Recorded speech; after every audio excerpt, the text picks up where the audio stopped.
मृत्युलोकी एक नगर त्याचे नाव पंढरपूर.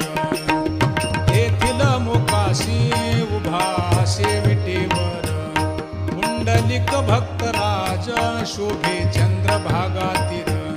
बोलती साधू संत जीवा वाटे हुरहुर.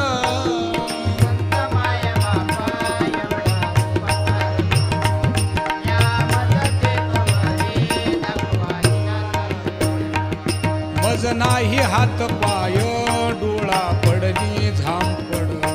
कर्ण हे बधीर झाले